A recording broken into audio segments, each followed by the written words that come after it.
Teeter and Hutch with you for week 3 of the National Football League season. 49ers and Cardinals going on Sunday at Levi's Stadium, where it will be apparently hot. Jake, I don't know if you've caught word.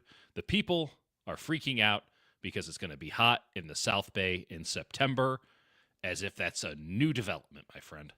Yeah, it's important. Take all the change out of your pockets. And if you're wearing any of those... I've literally never heard that statement. Is that like an old East Coast? Is that something that like Ben Franklin once said? Like, if it's a hot day, take the change out of your pocket. I just remember hearing about people that sat in the stands and they're like, I had some change in my pockets and it was burning my thigh. And if you're wearing those beautiful black jerseys that they're selling for, I don't know what, I assume $180 a pop. That's my guess. Can I throw a prediction at hydrate? Yeah. Definitely hydrate. Great call there. I'm just going to get right into the predictions. These white jerseys that they're wearing are going to look fucking stupid. It's going to look fucking stupid. They're going to wear a white jersey at home. I believe it's the first time they've ever done it. Is that right?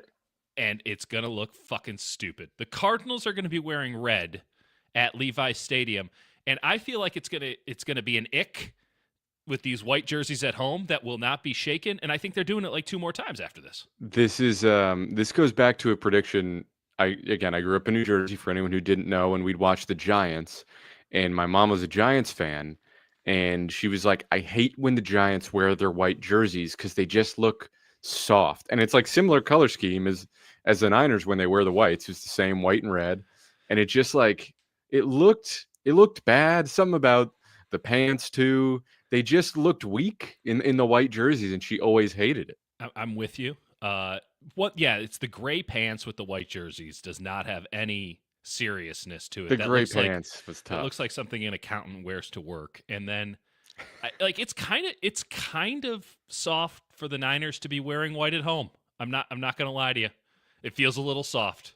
I know that, Demo's out here saying there's no such thing as bad weather. By the way, it's going to be like 83. Calm down. There's no such thing as bad weather, only soft people. Right. And yet, here's your team being like, oh, no, the heat absorption of red is too much for us to handle. Like, my prediction, and you can read into that prediction, you can extrapolate that one out, is that the white jerseys at home will be a regrettable situation, and that people will blame that. I think it's just 100%. Turn everyone off. Do you have any predictions? I do have some predictions. What do you got? Okay, number 1. Mikel Williams will get his first career sack on a scramble cleanup that would otherwise be about a 15-yard gain. Nice.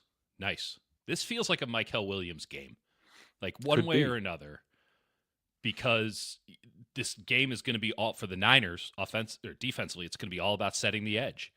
And we've seen so many times in the past, early season Kyler, which is very different than late season Kyler, as we know, that if you take the cheese on the read option, if you get fooled by the bootleg, that squirrely little shit's gone. He's done. He'll take you for everything you're worth, and then he's going to do a little cheeky slide right in your face. So just that's what it sounds like when he runs. Oh. I don't know if you. I think you're right. I didn't need to hear that. I'm going to be haunted by that sound for a while, but as well you should be. You don't know about the Moomins, my friend. Wait until you have kids and you find out about Moomins and how half of them make that sound. Oh God. Yeah.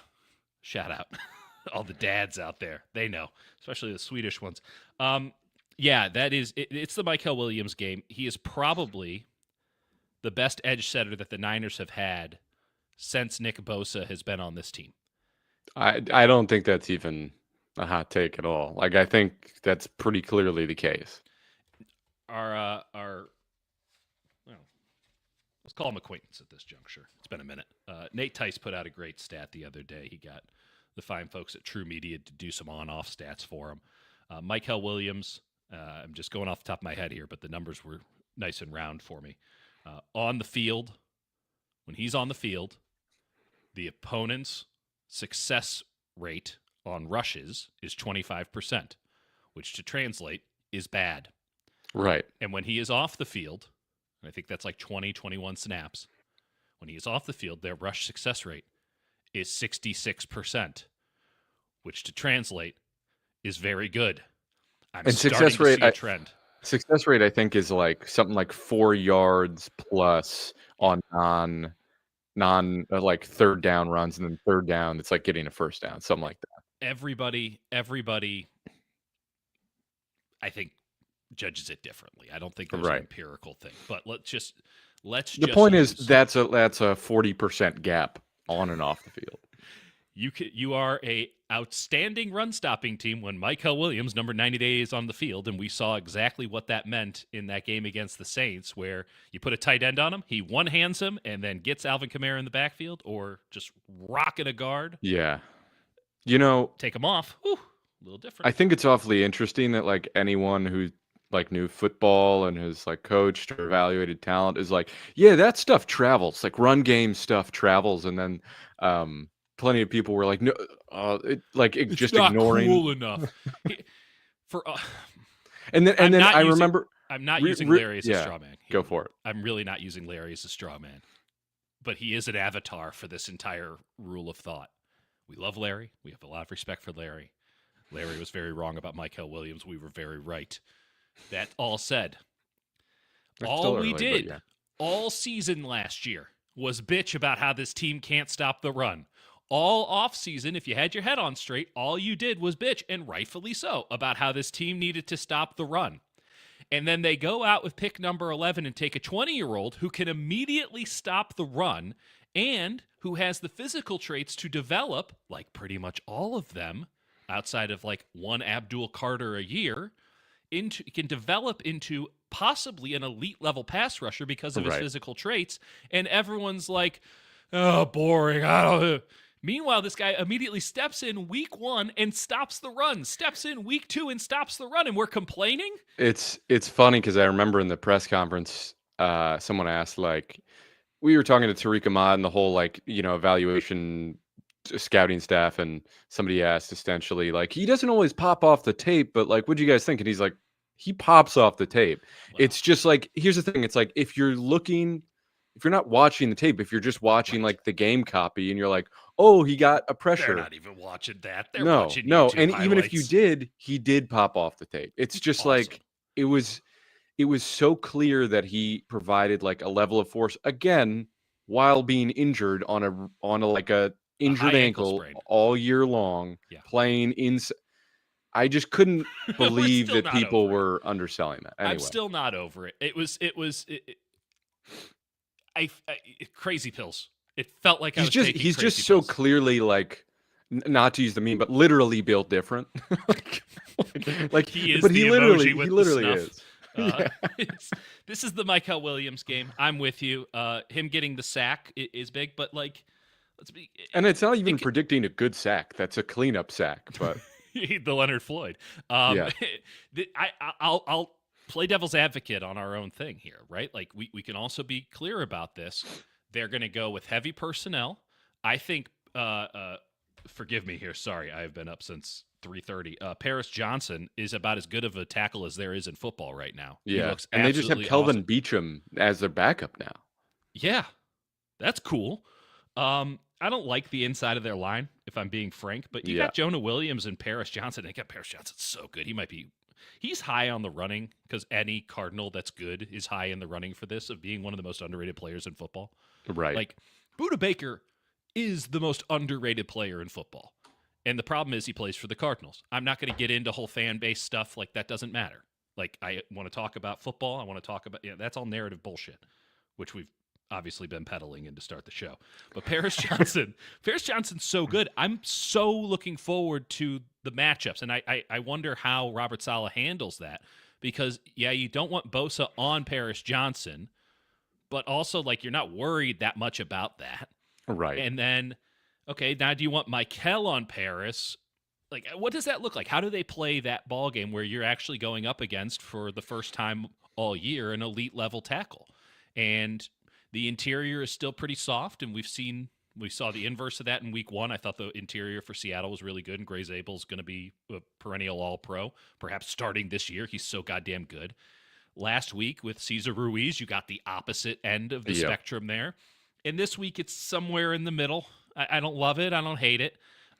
So how does Robert mix up his fronts there to handle it? If Paris Johnson does get the better of Mikel Williams and is able to stop him from doing what he's done in his first 2 NFL games, if we see rookie warts, rookie bumps, that's a big deal for the Niners because this guy's apparently holding the whole damn ship together. Yeah, it's interesting. Like the Cardinals have the second quickest time to throw at 2.5 seconds, and then the highest time to allowing a pressure. So like there hasn't been much. And again, some of that can be tough. That's I totally know. I know. I was gonna say some of that's tough to calculate because Kyler's just scrambling. God, I hate that. I hate that so much. Yeah, but it also is like a small sample size. But like, yeah, he's either getting the ball quicker out or just scrambling for it. Well, they're doing really short A dot. I mean, they are not bothering to throw the ball down the field. They also don't throw it over the middle. So all it is screens, Trey McBride turning around and standing in the middle. Just or some like 50-50 balls to. These boys love the flat. They can't get enough of it. They're out here saying no drumsticks, only flats on every single snap. But let me throw you a quick stat here. Okay, so this is the great Oz that is at football_insights, pulling the NFL faster data and amalgamating it with PFF. He puts out, or she, you never know these days. They put out a big chart, and this one is at least partially responsible is the title. And if I was a better host, I would have this up on our screen right now, but I'm not. And it's team offense allowed by pressure dropbacks. And Kyler Murray is, everyone's getting pressure dropbacks. If you look at Brock Purdy, he had 1 game, 50% of his pressures. Here's the thing, keeping the faith. Literally just thought that off the top of my head.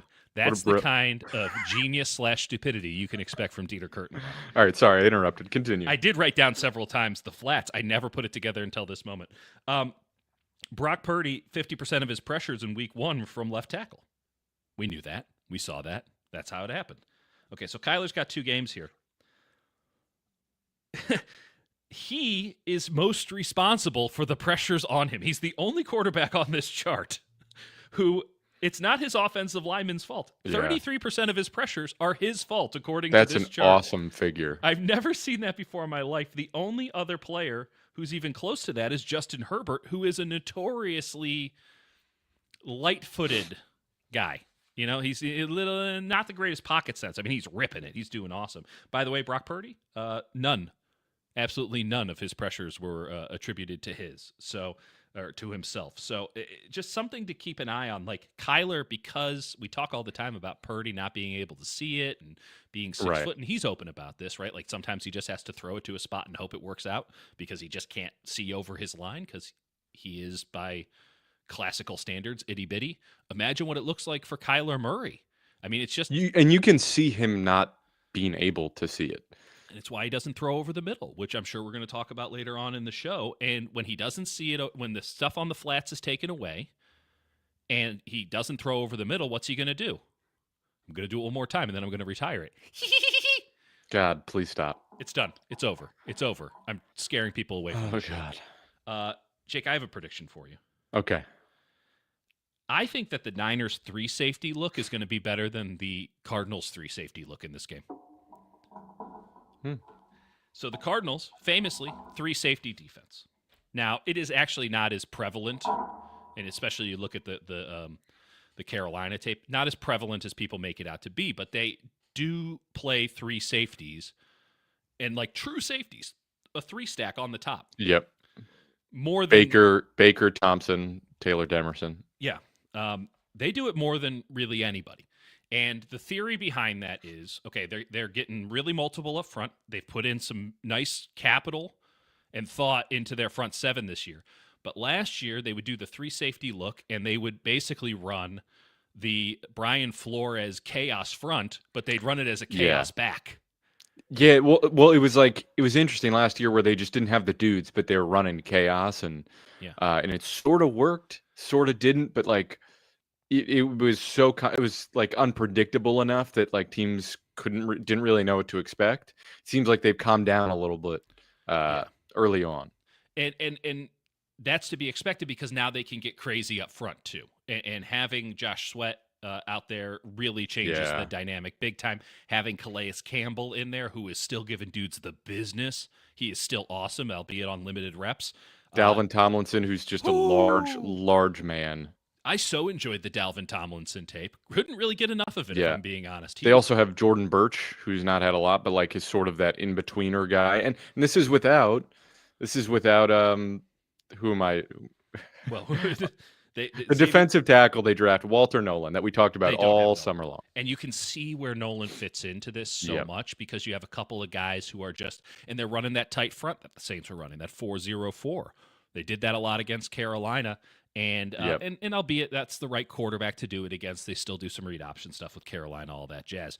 But you have a lot of guys who are capable of playing that 1.5 gap, right? Not just Tomlinson, but Darius Robinson, MIZ, go beat South Carolina this week, and then obviously Campbell, who's like the poster child for that. They have a bunch of strong side defensive ends and really good tackles. What they don't have is gap splitters. They don't have a gap splitter that they can throw in there on the 4-man front every now and again and just get the hell home. And Walter Nolan would be so good in this front, and it's not there. But they're getting crazy up front, okay? And the looks are very different. Sometimes you're getting 3, sometimes you're getting 4, sometimes it's 5. And sometimes you can't tell. Again, it's not as disguised or as insane as it was last year, but you still have Budda Baker mugging in the A gap and then shooting out to be a cover 2 corner. Right? Like that kind of stuff is still happening. I don't know how much of that they're going to be willing to do because Will Johnson is out and you need great corners to be that chaotic in the middle. And I don't know if Will Johnson's a great corner, but he's certainly an upgrade over whomever else he's been great early. Yeah. But Max Melton sounds like he's going to play. And Max Melton is kind of a versatile player like this where you can line him up as a linebacker. He's a shit stirrer, man. He's awesome. He's really good. He's so good that they looked at Bo Melton and they said, well, your brother's a good corner. You should play corner. Like, you can do that, and he's doing that. Is that true? Bo Melton's playing corner They now? shifted Bo Melton to corner in Green Bay. Green Bay is so goddamn good that they took one of my favorite players in the league and just said, you do something different now, like they were playing an NCAA dynasty in 2013. Real quick, they're not blitzing a lot. 14% blitz rate is third lowest in the league. Blitz rate's tough though because they do a 5-man front, and it's like, is that not a blitz? Is it a blitz over 4? Is 5-man a blitz? And blitz rates are about to get really wonky because this 5-man front is going to be ubiquitous. This defense, but it's more 4-man than it was last year so far. They did a lot of 4-man against Carolina, and like you can really only watch the first half of the Carolina game to get any read because they were kicking Bryce Young's ass so goddamn hard. They took the foot entirely off the accelerator. And then they let themselves get like death by 1,000 cuts, like over the middle of the field. They said, all right, anything deep we're going to cut off, take 7 yards and 7 yards and 7 yards. And then 12 penalties in that game. A lot of them were ugly game. Ugly football game. So happy I didn't watch it. Also, though, Denzel Burke, kind of a liability. Totally. I didn't like him. Yeah. No, I was not the biggest fan, but they kept putting him out there, and I'm like, you don't have anyone better than that. And like, I'm not judging on names. I'm not judging on priors there. You just watch him, and you're just like, I don't know. But let's get into why I think the Niners aspect of this, and we're just going to go right into DA's comment. Did he say that? Oh, did he ever? So we're going to do the full backstory here. Ji'Ayir has said things like this to me before. Okay. Where we've talked about this, Ji'Ayir has a very high opinion of himself, and we have constantly chalked it up, as you have to play defense in the NFL. It's kind of like being a quarterback in the Mina Kimes line. You either have to really believe in God or think you are a God. Right. I think that safety probably needs the same thing because it is such a ridiculous position to have to play at the NFL. Ji'Ayir Brown, and by the way, Steve Wilkes did not help this because he did kind of hammer this point home where he's like, you can be a top 5 guy. You can be a top 5 guy, which is what you tell a rookie when you're trying to build them up. Ji'Ayir Brown believes that he's a top 5 safety. I would say on the 49ers, he says in the National Football League. So he has said things that are very close to this to me in the past. I have held that back from being published because you don't want to dunk on a dude just sort of doing football confidence. Right. Now, he told Eric Branch this on the record. Eric Branch is an incredibly reputable guy. right? Brancher's as clean cut as they come. He's not looking to burn anyone. He doesn't have agendas. Yep. This quote comes, Brancher's a good journalist. He should have no qualms whatsoever about publishing that quote. And so he publishes the quote. So now I get to do the jokes, which is, no, you're not. Come on now. I get to say all the things in the back of my head that I've been holding back for a couple of years now and was waiting until he got cut to finally publish. It's particularly like crazy to say that when you're not a starter on your own team. Unbelievable. And it shows why Ji'Ayir has had so many struggles in trying to find a spot and find a role, because he's got the Jonathan Kuminga complex. He thinks that he's the dude, and the systems and the world has said no. Very brief aside, Kuminga's agent just like doing like a media tour while Kuminga's working out in the background. Very strange. I know this is a brief Warriors aside, but like, what the fuck is that about? It's called Jonathan Kuminga's my biggest client. That's what it's called. And, but like, I don't think I've ever seen like an agent being like, so yeah, I mean, does he want to be on the Warriors? Not really. But maybe we'll do a sign and trade. Maybe we won't. Well, he's like, it's so bizarre. If you have not seen it, he's doing this weird media tour today. He did Steinmetz. He was on Hoop Collective this morning. NBC Sports too. Yeah. So strange. He didn't want to come on this show. Neither here nor there. Maybe he could play safety. Well, okay. No. And this brings me back to actually the very positive thing I wanted to say about the 49ers that I refuse to say out loud up until this point. They found a role for Ji'Ayir Brown, and it's a damn good one. And they're calling it Big Nickel. I asked the question, is it Big Nickel, or what are we calling this? They're calling it Big Nickel. Right. It's 3 safeties. And Jake, I'll ask you this because I'm pretty sure you've charted Ji'Ayir Brown coming out of that game against the Saints. Do you seem to recall the personnel packages that the Saints had on the field when Ji'Ayir Brown was on the field? It was tight end. What was it, 21? 12. 12, sorry. I meant, dyslexia. It's okay.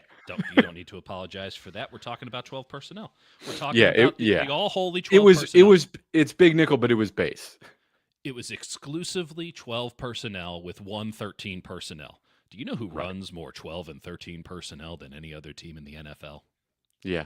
The Arizona Cardinals. Fucking Cardinals. And it seems like Tip Ryman's going to be healthy. It seems like he's coming back. My sweet boy, Tip Ryman. What could have been? You wouldn't have had to pay Luke Farrell. Who there's suddenly like kind of a hive about, there's suddenly like a... Y'all don't get him. He was mine first. Stay away from my man, Tip Ryman. No one runs more 13 personnel than the Cardinals. They run a shit ton of 12. They are, despite the size of their quarterback, a power football team. They got some fucking hosses on this squad. I think that Ji'Ayir Brown is going to be in there early. I think he's going to be in there often. I think that Robert Saleh was kind of testing out something against the Saints that he knew he would have to do against the Cardinals. Yeah. And I think that. And I liked what I saw from Ji'Ayir Brown, basically playing Sam linebacker. I think that the 49ers 3 safeties on the field is going to be better than the Cardinals 3 safeties on the field looks. I love that prediction. I think that's and I think if that's the role for Ji'Ayir, it's great because I think when Mustafa comes back, that role remains and Pinnock goes to the bench. That's how I think that'll work itself out. And then you've got like a lot of flexibility in that secondary room. You don't really have much. God damn it. That's on me for doing tropes. Does Ji'Ayir consider himself to be a revelation, Nevin 1221? Right, no, sure. It's right, because I'll say this. This is not a prediction. Pinnock has looked susceptible. Let's put it that way, which is understandable. He's right. He's looked like what I expected Jason Pinnock to look like, where you're like, oh, I didn't really notice him. Oh, that wasn't great. And then like by game 3, you're like, it's probably time for the Jason Pinnock thing to be more of a special teams guy, Yeah. This is a good point by Nevin. This is something that I've certainly struggled with, right? Big nickel against James Conner would be quite the choice. First off, I hate to report this, but I think and this clip it right now. I think James Conner might be washed. I think it might be that man has taken a lot of contact. He's been through a lot, and I'll just go right into the next prediction. I think this is the Trey Benson game. Now, that is certainly Dieter going on his priors. I was the big Trey Benson guy 2 years ago in the draft, but Trey Benson has looked way better as the running back in the Cardinal system. And it's not like he's some small dude here. Right. But that one and go is really Hold on. Are we talking Sharks in here? No. We pulling it back. What? Are we talking Sharks? Bay Area This is Benali. Great commenter. Thank you, Benali, for watching. Bay Area Sports playing a game of hot potato on who wants to be the most unserious, and somehow the Sharks are coming out looking out best. Okay, we're going to ignore the first part because we don't have enough time. The second part is I spent the day with the Sharks yesterday. Oh, yeah. Dieter was down at San Jose. They're going to win 10 more games. They're still not going to compete for the playoffs, but I dig it. And, Lee Ving's right. Hockey tickets are very expensive, but we'll talk about that. We were just talking about going. It was funny. I looked at tickets. I'm like, ooh, $8 preseason. Should that be the fan appreciation day? Should we all just go to a Sharks game together? Ooh, maybe. If you live in the Bay Area, just email us. We should all get sicko shirts. We get a sicko section. Just a sicko takeover of the tank. Okay, so okay. Anyway, what were we talking about? I don't know. I think it's time for me to get another prediction in. Yeah, James Conner might be washed. I think this is the Trey Benson game, and I don't think that's good news for the 49ers. But playing big nickel against Conner, the challenge is, okay, yeah, you're playing big nickel against Conner. That's not ideal, but you can't play base against these tight ends if they go out and try to catch some passes. Like, you can't have Trey McBride being guarded by Luke Gifford. So this is the happy median. Yeah. I think this is what Robert Saleh was experimenting about. We could all look like assholes, but here we go. Yeah, it's yeah. I'm gonna move on to my take because I'm overdue for some takes. Just you wait, wait, Gabe. Dieter's got lots of thoughts on Michael Misa. Do I ever? 2 years. 2 years. They're gonna be firing. Okay. I think the offense gets stuck in gear for about half of this game. It's a great prediction. I think the run game looks a little iffy. I think there's some times where the Cardinals front gives them a little trouble up the middle. Looks a little bit disjointed, inconsistent, not terrible, but like, what are we doing here? We're just kind of wasting a lot of time. Can't really run it. Can't really separate. Just 3 and outs, 6 and outs, never getting past midfield. I know exactly what that looks like. How much of that is dependent on quarterback and which quarterback plays? It's a great question. It's an excellent question. I think, can I say either quarterback? I think Saucy. I think where if they play Brock, he's like not quite comfortable with all his buying time and all that. Tries to keep it simple, thinking about it a little too much. And second game Mac just isn't quite the revelatory Mac. It's going to be They got away with so much against the Saints, and it's again not to take away anything that they did well, but the Saints don't have the pass rushers that the Cardinals and the Saints are running a lot of the same stuff. Now, the back end's different, okay? Yeah. But, like, when you're talking about that front five, when you're talking about that tight front, like TITE, tight front, 404. Thank you. They're running the same stuff.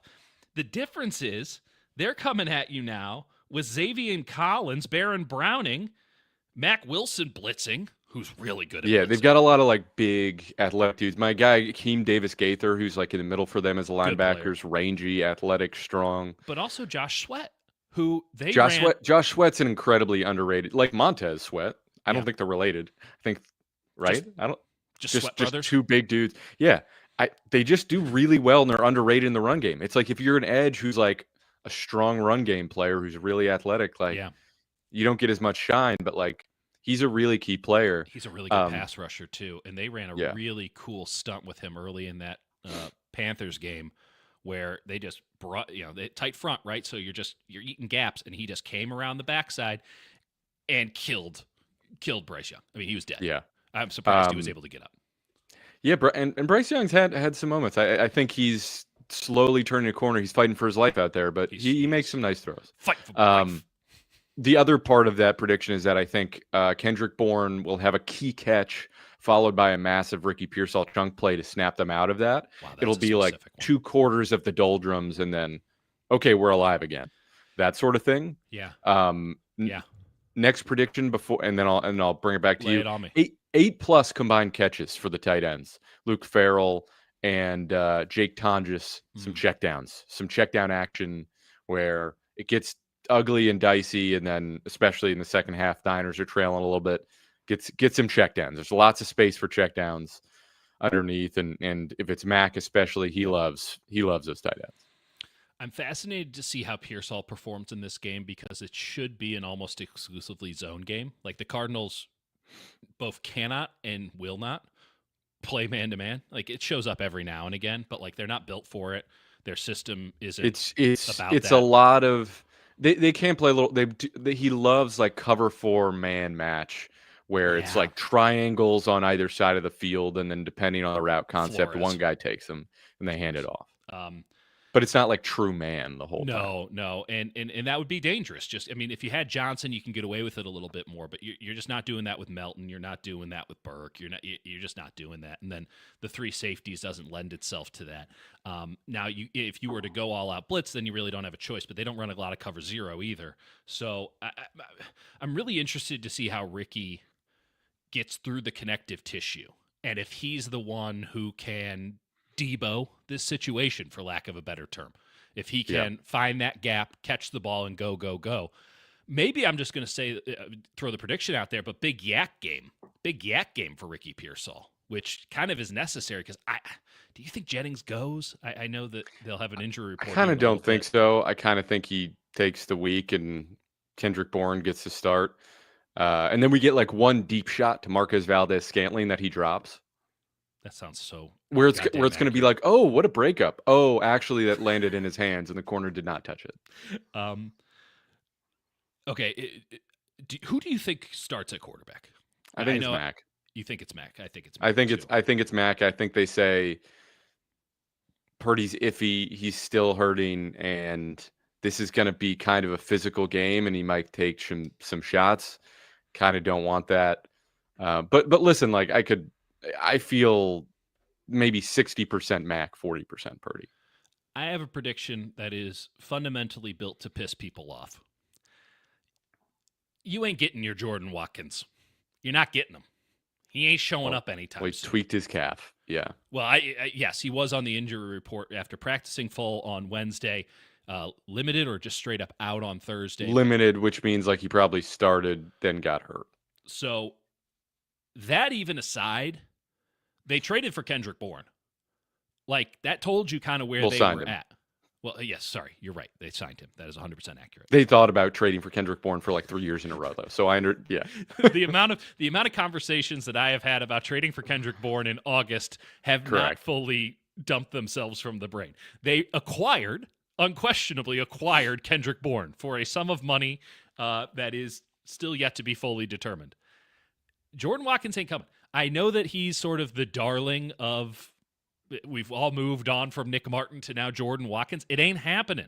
So just quote Nick Saban. So stop asking. And I liked what Jordan Watkins showed, but rookies get hurt and he hasn't been out there, and it's Shanahan doesn't trust rookie wide receivers as is, and the longer it goes and the Marcus Robinson's in the mix. Right now, right down. Where's he going to get snaps? And also, in theory, I mean, yes, he looked good in preseason. Danny Gray also had a touchdown catch from Trey Lance in a preseason game, and we all thought it was going to be great. I understand that preseason does tell you something, but it can also lie. It can also lie. It's like a 3-year-old. Sometimes it tells the truth, and sometimes it lies. Either way, it's very loud and kind of difficult to comprehend. It is.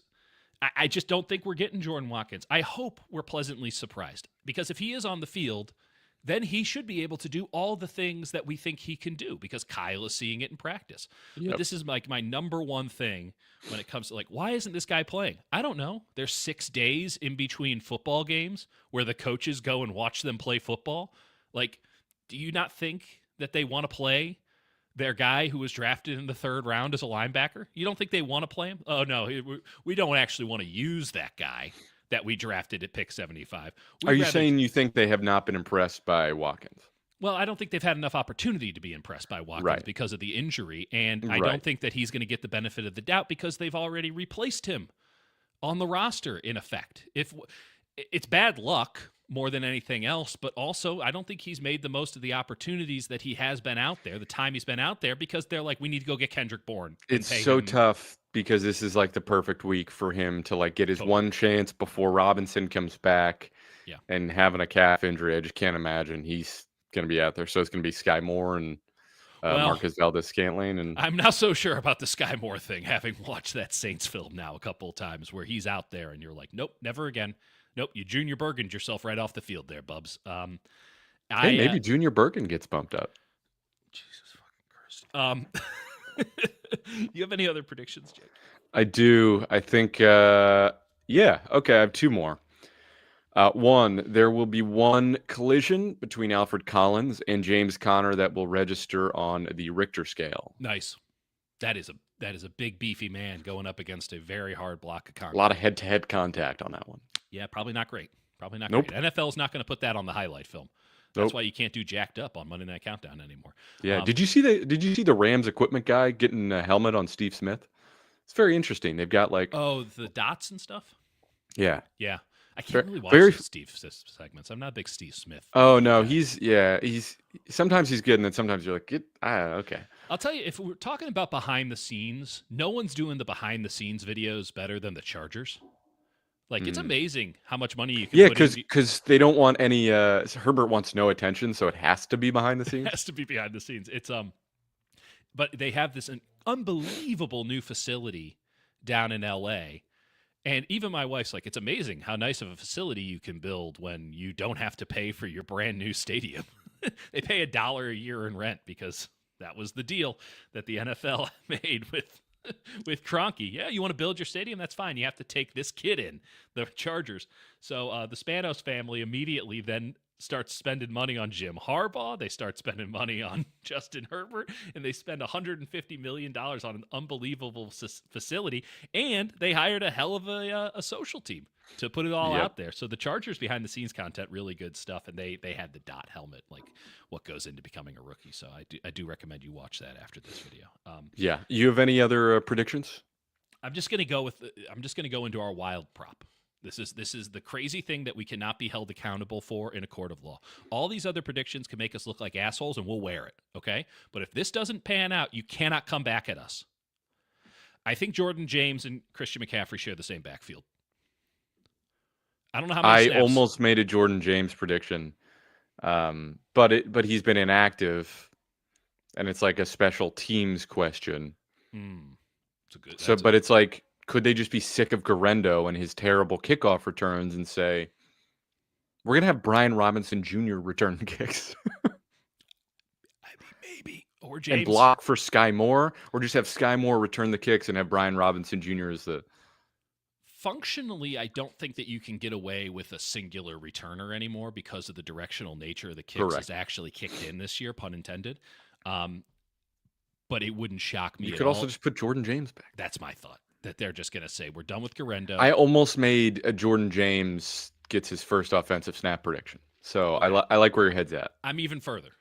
I'm saying that when he's on the field as part of a special package where he is sharing the backfield with Christian McCaffrey, and we've talked about and we got no fullback. We got no juice, possibly. We'll see. Maybe. We'll see on that one. It's Tonjes as H-back, and it's tricky because you do want to do some 12 personnel, but it might have to end up being 21 personnel that looks like 12, and that's okay. You actually need those chess pieces to move to kind of counter what Arizona's doing. But we went back in chaos defense, right? Certainly Arizona qualifies as that.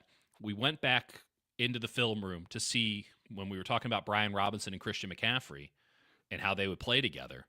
Went back to see if Christian McCaffrey has shared a backfield with any back other than Juice or Debo, and frankly they used Kittle a little bit in kind of a T, and the only guy that he's done it with was Elijah Mitchell.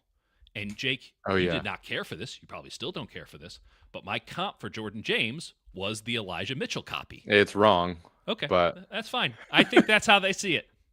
And so it's not the same speed anyway. I think that they want to use him the same way because it's the one trait that they think really matters is the ability to squeeze through small windows in the run game. And Elijah Mitchell was really good at that. He really had no problem creeping in through tight cracks. Let's all take a moment to laugh at that joke, which was not intentional. And thank you. That is what I think they see in James, that he can be sort of their Mitchell-like. And it's not like a thunder and lightning thing, but it's a different sort of player than Right. they've certainly had with Mason and now with Robinson, which is, battering ram, just knock the door down. Yeah. One of which can actually do it, the other one can't. You can be the judge on that one.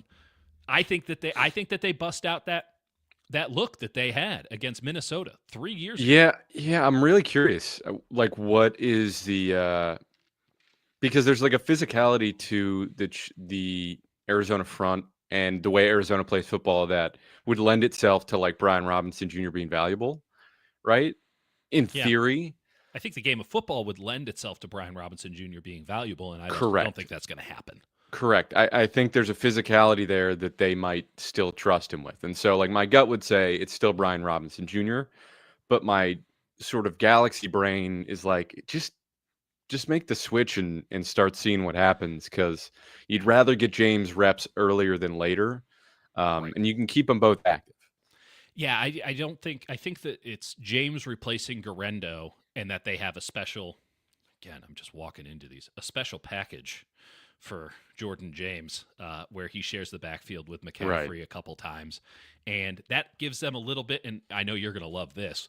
Gives them a little bit of a veer look I love against a that. 5-man front, where Love you the veer. can because you're going to have to move McCaffrey around. You don't have Kittle. Kittle is the kind of player that you need in a game like this because he's multiple and he can attack in the weak points of this defense. You don't have that.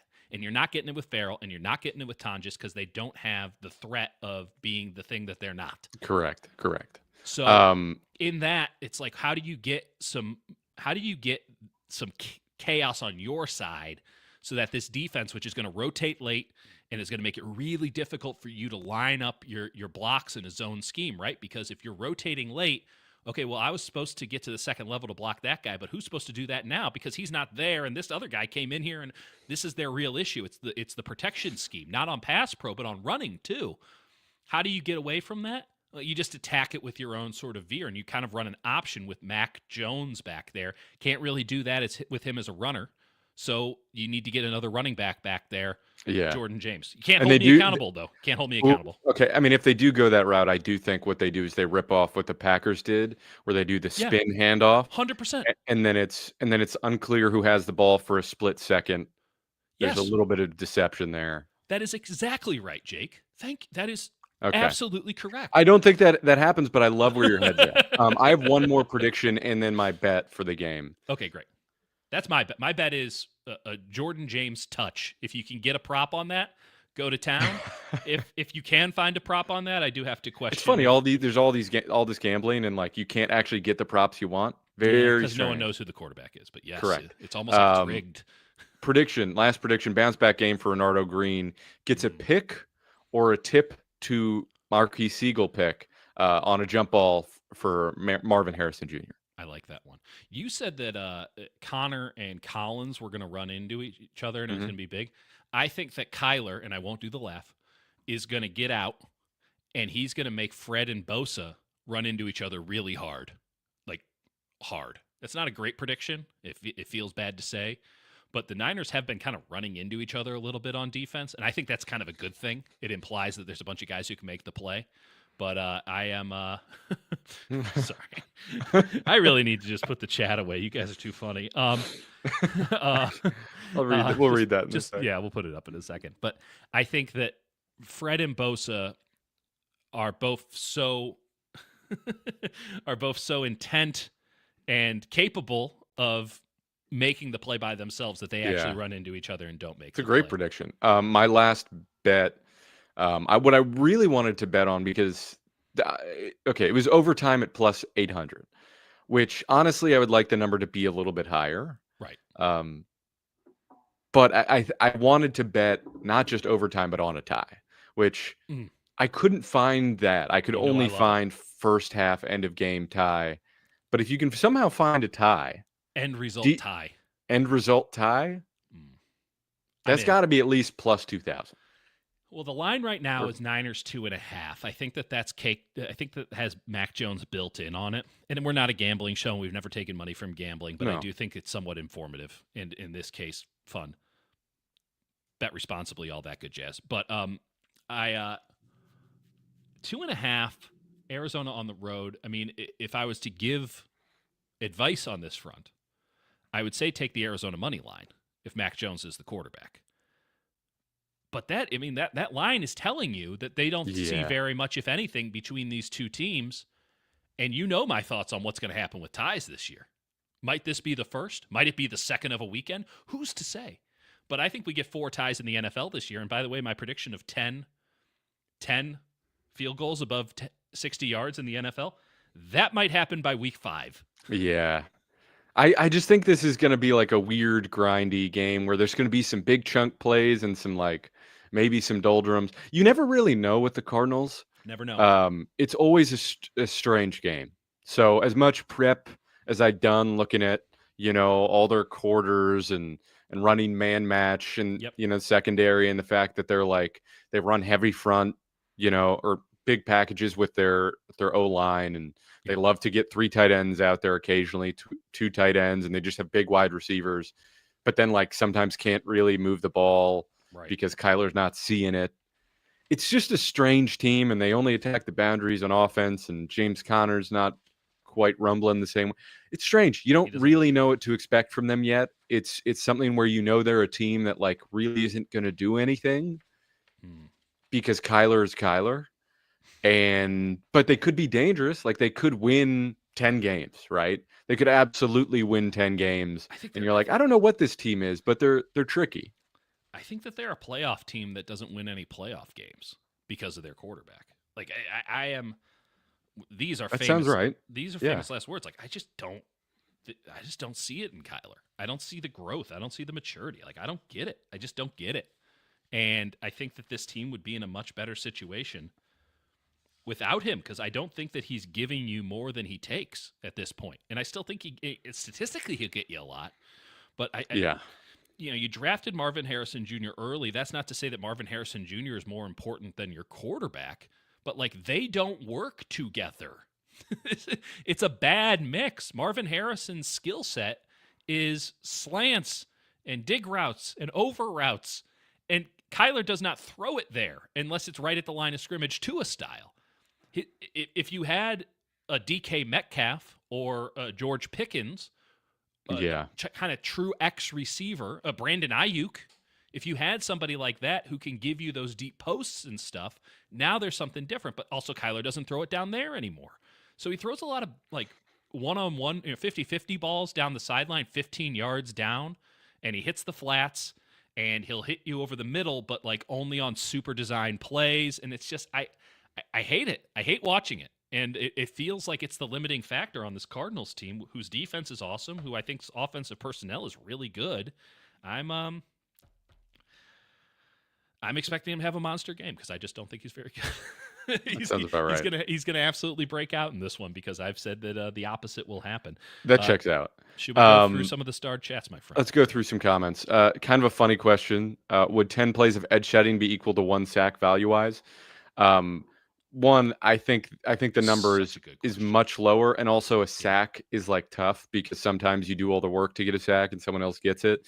But I think a sack-worthy pressure, I would say, I don't know if there's a good number, but I think it's an interesting question. I think really setting the edge consistently versus getting a one-off sack. Right. I don't know. I think I'd rather the guy that has more consistency, but it's like Bryce Huff, who is brought in for that one role. So it's I don't know how to answer that question, but it's a kind of an interesting thought. Is it too low to say 5-1? Does it have to be 7.5? Because 10's too high. We all agree 10's way too high. 10's way too. I was 5's my head went to 5, but it's not like a.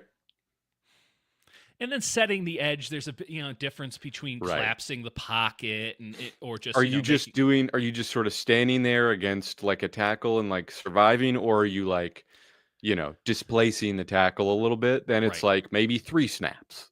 Right. Yeah. I mean, and how much is a run stuff versus a sack? How about it's an impossible question, but I do like the thought behind it. It's such good thought. I mean, they used to set the edge with Eric Armstead. They would just line him up as a strong side defensive end and just say just push from in there. It is. Again, this could be the Mikel game that makes him look like a rookie. To be blunt. Sure. And Kyler's tough in space. Totally. Like he's got a lot of range, but he's not super fast. So there's going to be times where he's diving and Kyler's running past him. You know who's even tougher in space? Trey Benson. Nah, Big Trey Benson fair. guy. This is the game if there ever was one for Trey Benson.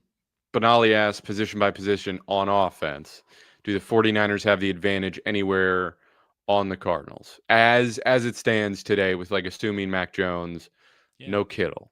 Yeah. They have an advantage with McCaffrey versus linebackers. Though they At running back, I would say for sure.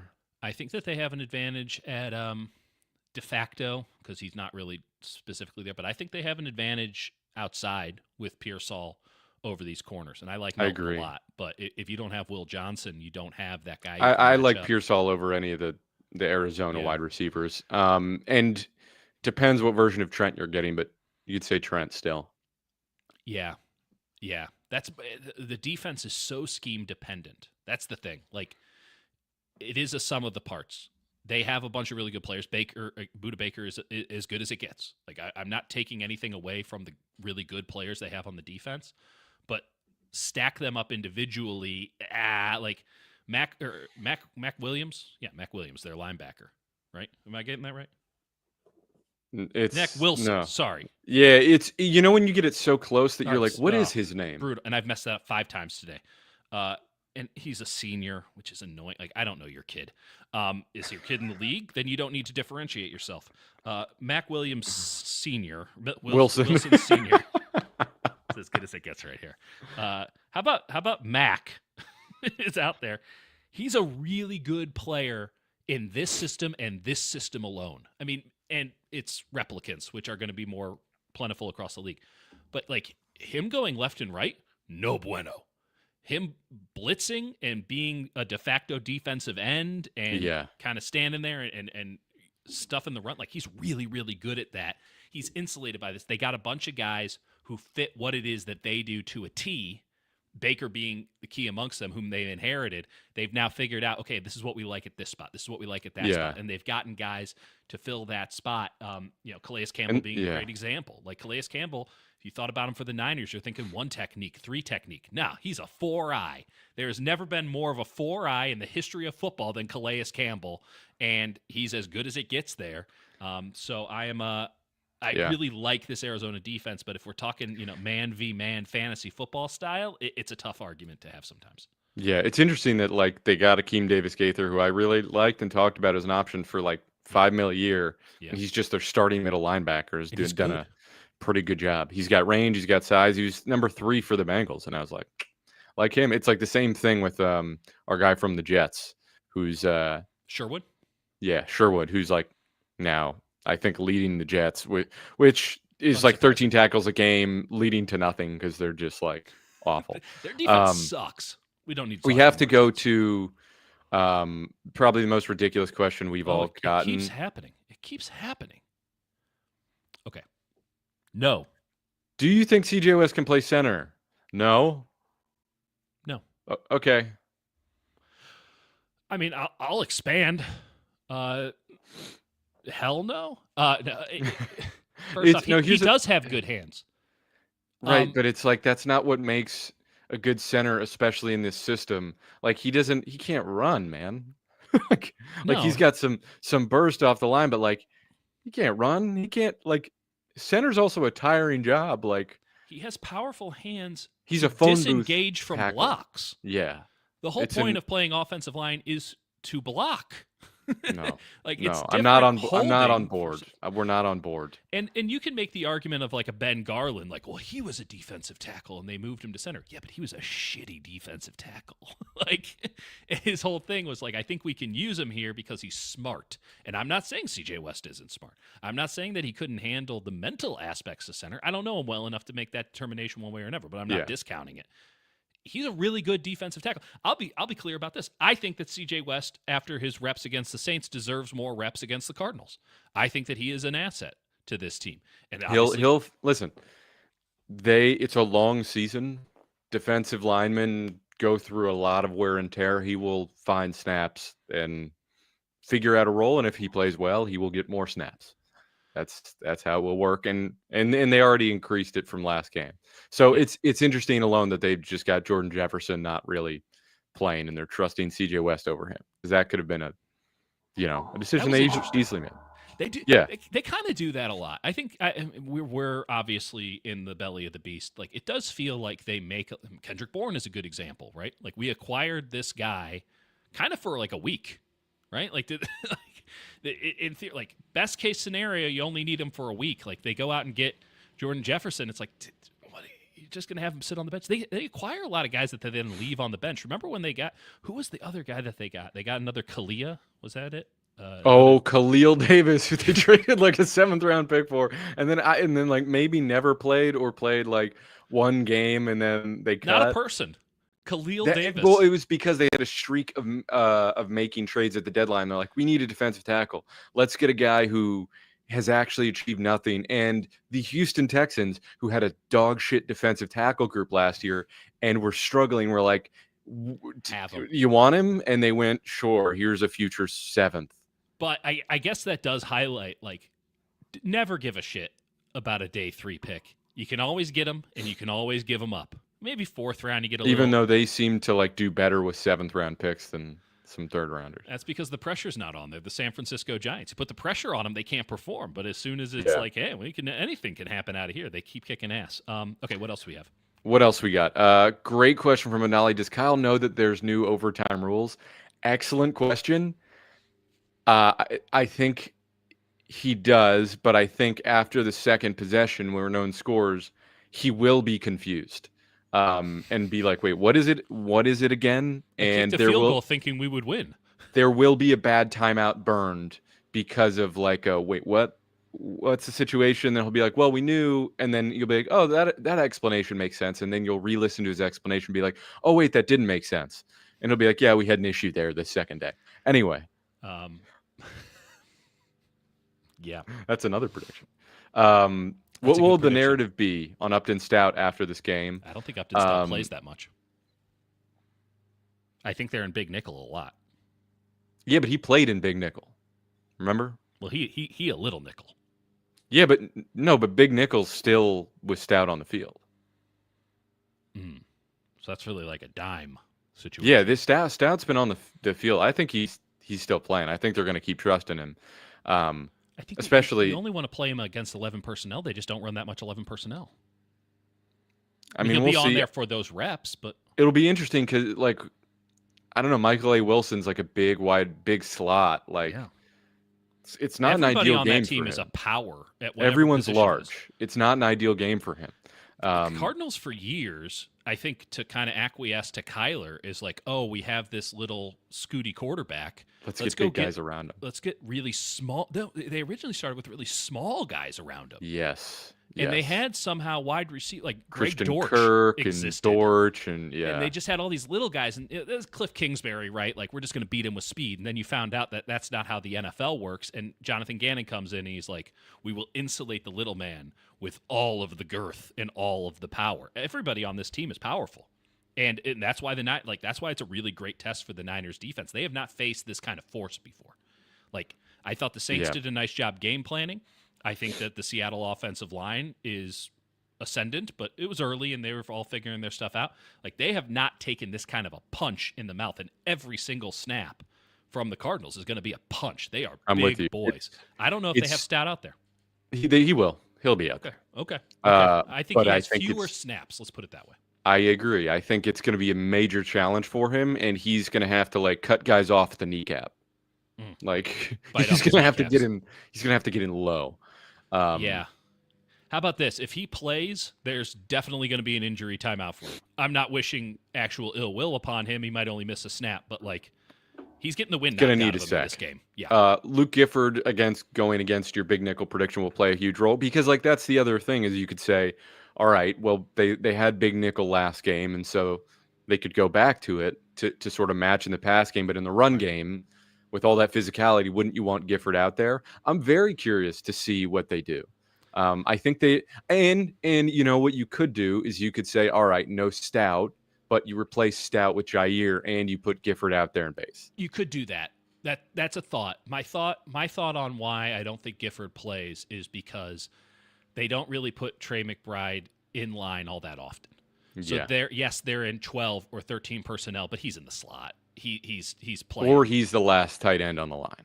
right. He's playing Travis Kelce football. It's not true tight end. And that's not to take anything away from him. He's a hell of a receiver, but you're also not that concerned about him in the run game. He gives up a lot in the blocking game. He's always complaining that he's being defensively held. It's really annoying. Yeah. But if you don't have Stout out there, who's gonna do the little man QB spy on Kyler? I mean, I do want to see some little on little crime. Like, I want to see the itty bitty boys go at it. And D Winters, here's another prediction, is going to have like one where he completely flies by Kyler, and totally whiffs, and he's going to have there's going to be some towards the boundary where everyone's going to be holding their breath that he's going to murder him and get ejected from the game, but it will be warranted.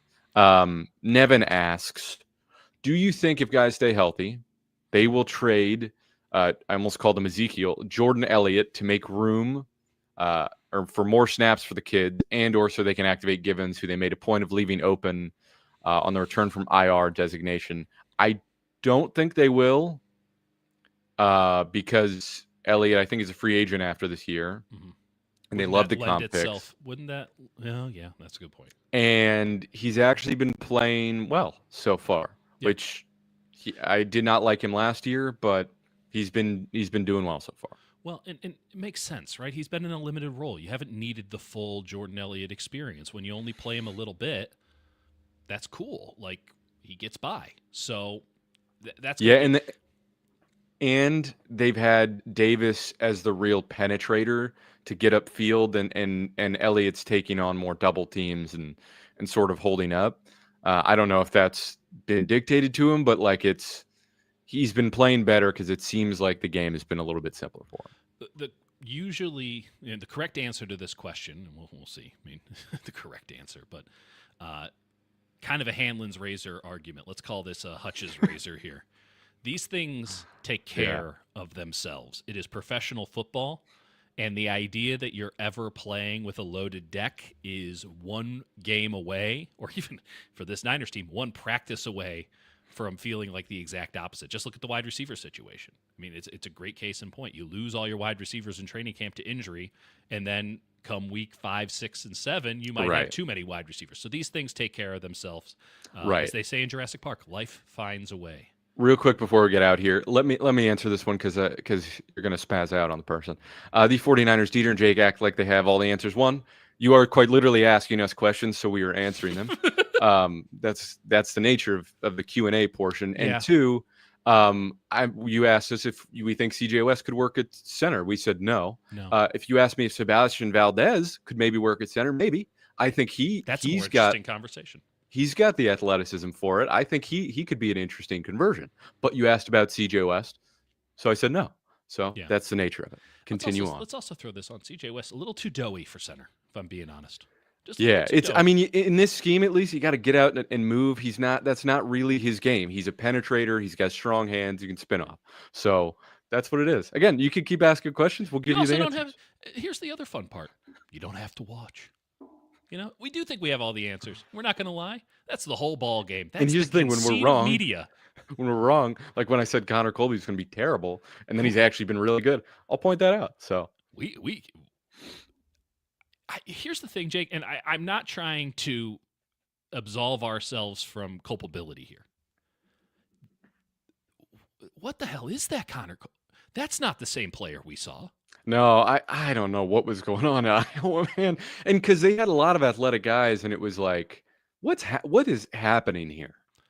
Well, it didn't look the same where you used to be able to look at them and you'd be like, it's a domineering offensive line, great tight ends, and you're like, I don't like any of this. Well, his footwork was just such garbage, and this is pretty clear that me specifically, like I've done a lot of scouting and I've talked to a lot of coaches, but I've never been a coach at any level. But I've scouted and I found countless. I mean, I don't need to tell you my bona fides. You don't have to believe me. Doesn't matter. It was scouting brain as opposed to coaching brain. When you're in the 7th round, you need to have a little bit more coaching brain. unless you're going for that high upside athletic talent. But even then, like, you need to have coaching brain on, like, what does he do wrong? Because we're clearly getting him at a discount. We like a lot of, these traits. Like, what does he do wrong? And in that, like, can I fix it? And Chris Forster looked at Connor Colby's feet and it's like, yeah, I can fix that. And he's right, because Connor Colby's footwork against the Saints was immaculate. And that was legitimately his biggest problem at Iowa. So, Chris Forster. If you're wondering why they don't invest in the offensive line, it's because they invested in that dude. Listen, like, is he the greatest offensive line coach in the league? No. Jeff Stoutland has probably got that title unlocked. But in terms of getting, like, sort of below average or mediocre to, like, slightly above average, just functional, does a hell of a job at it. Think about the line that they have. It's Trent Williams. Life is a lot easier when you go from Joe Staley to Trent Williams. No one's going to argue that. But this is the starting pitcher analogy that I like to use. Like, you need one good one and everyone else to just hold the line. Their left guard from here on out is a 7th-round flyer who was in a camp battle with an undrafted free agent for a backup job. Yeah. Their center's a guy that they had stashed on the practice squad after being on other practice squads. He played like 5 years in the league, just like not really playing ever. Wandering the wasteland. Their right guard is a 3rd-round pick who we kind of thought they overdrafted, but they were like, no. And he started as a rookie. And their right tackle is a guy that they pulled up off their practice squad. And was initially a guard, I believe. That's correct. Yep. That's good offensive line coaching. It is. That's pretty good. It's great. Last thing I'll hit before we get out of here, Matt Barrows. Not seen at the start of 49ers practice. Juwan Jennings, Trent Williams, Yetur Gross-Matos, Jordan Watkins, and Spencer Burford. We didn't mention that, like, did they have a backup left tackle? Austin Pleasance? Or would they? I think what they would do in that situation is they would move McKivitz to left tackle and they would put Pleasance at right tackle. If Trent and Burford both couldn't go in that situation. I think Trent's going to play. I think Burford, it seems like no. I think that's what they would do in that situation. As you say, Pleasance, stick at right tackle. McKivitz, good luck at left. Did they not play Pleasance at left tackle last year? I think they did. Yeah. I mean, maybe they do say that anything that happened at the end of last year, that's really, I don't think they would move McKivitz off of right, frankly. Yeah, that's fair. I mean, you don't want to screw up the footwork at this point in the week. I mean, we're not going to have to go full Buccaneers here. I guess like our center is now our left tackle and our left guard is now our center and I'm playing left guard. Like, it's some chaos over there. Yeah. And they're be careful. Be careful on the field. If you go out there pregame, they might need you. They might go, is that Grace Abel? Look at the size of them. Do we have anything else, or do we want to just? I think that's it. I think we want to get out of here. Subscribe to the Hutch Report. I'll add that in the description. If you missed it, I have the offensive line, defensive line grades. Spent a lot of time, a lot of cool charts in there. Next week, I will have the season-long grades updated. I feel like I wanted a longer sample size, and then we'll have that every week. Lots of good charting, and then at the end of the game, we'll figure out when we're going to stream. But like, if there's anyone you want me to do a grading on, I'm doing a different person every week in addition to the O-line and D-line. Let me know at the end of this game. Post-game, members only. Looking forward to that immensely. Jake, who wins by how much? I think the Cardinals win by 4 points. I think the Niners go for 2 and fail at some point. Interesting. I have a missed field goal in this game if we're going to get funky with it. Love it. For the Niners. The problem is not gone. It was never Jake. 23-19 Cardinals win. Ooh. Okay. Actually, that's too low. That's I think it's I'll say 29-25. Okay. So my prediction is totally contingent as we are booed. If Mac Jones plays, the Cardinals win. If Brock Purdy plays, the Niners win. But all of our predictions well established in this year. Yeah. By the way, this is the first prediction I've had that the Niners have lost. I've predicted them to win. That's I've predicted them to lose every game. So you should be not booing me, sir. You should, awesome. All of you sirs and madams, stop booing me. I'm helping you. My power to jinx is reverse and powerful. Okay. Sunday, sometime after the game, we'll let you know. And looking forward to talking to you all then. Bye. See ya.